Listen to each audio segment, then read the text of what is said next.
Today we're going to be looking at the Kogan Atlas 10-inch laptop 2-in-1 with a tablet.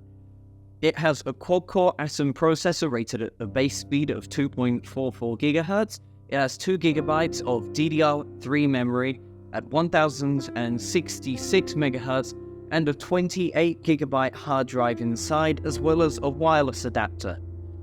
On the side of the main keyboard, you can see it has a single USB port. And on the other side, it has USB, mini HDMI cable, and a USB Type-C, which is very nice, as well as an audio jack. It has two speaker vents, one there and one there. And on the front, it has 2 indicator lights for power and cap lock. As you can see, it is made fairly sturdy, and everything on the back is labeled, including the volume up and volume down on this. It does have the camera, which in all due respect is fairly okay, but it is not the best. I would not recommend recording on it. It says the base speed is 2.44, but due to some simple things to do with thermal throttling, you'll often find it settling in around 1 to 1.2 GHz instead of the base 1.44, which for its intended purposes is actually fine. It has almost no impact on it because this is made for light work. You are not going to be gaming on this, you are not going to be editing on it, but you can watch YouTube videos and do your simple Google Docs work. I would like to say that I think it's fairly good for family use, but do not drop this thing. I am serious. You are likely to damage it, scratch it, and this keyboard does have an awful lot of flex in it. You can't see it from here, but it does have an awful lot of flex in it, considering, well, how thick it is.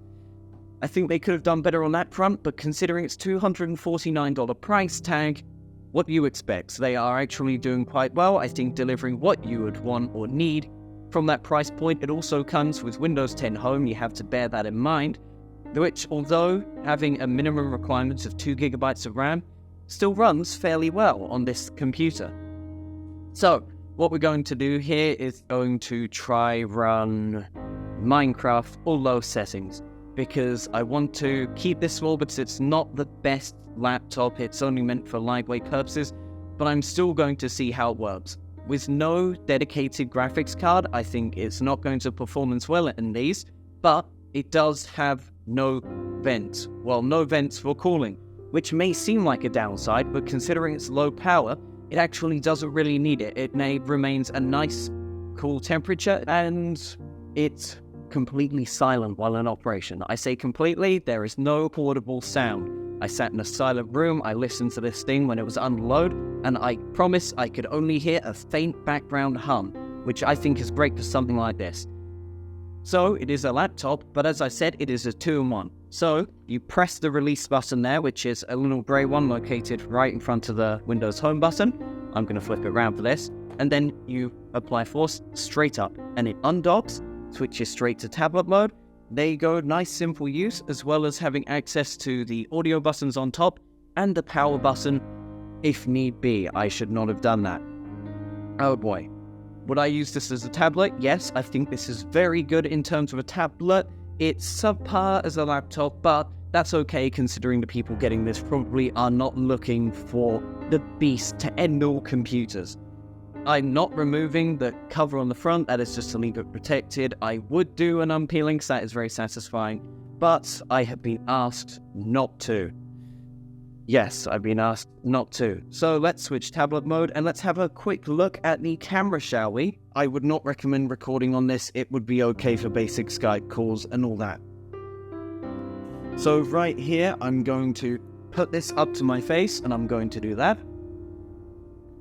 And then we'll have a side-by-side comparison after. I would like to point out that for that camera check, I did hold the phone and the tablet as close as I could to about the same distance from me, which is an arm's width, just so you can see how accurate it is. I just want to point out, this does actually have a lot of zooming, but I don't think that should be too bad considering you're not exactly going to have it right up to your face the entire time during use. And here, is an example of Minecraft. I had to record it simply with my phone because I didn't want to slow down with external recording software, and I don't have a separate card for that. And finally, I've seen those results. I think they were kind of expected, so you're not going to be doing any heavy gaming or work on here.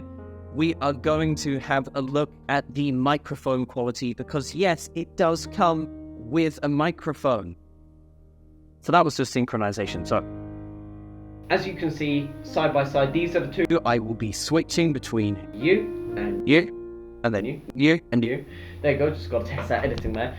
Oh, so you can sort of get an idea for how it would be in a call. It's not going to be the best, you can't make out the most detail, but it is enough for me to not look like an absolutely horrendous fuzzy mess, of course.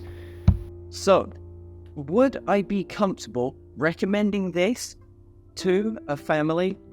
I would say yes. If you're using it for standard use, you just want to pick it up and walk around, maybe do some schoolwork, finish off an essay you were writing, or even send an email to a colleague if you are working, then this is great for you. If you're looking for a gaming experience or something to do a bit slightly more heavy to medium use on, then I don't think this is one for you. I think you're worth spending about $100 more.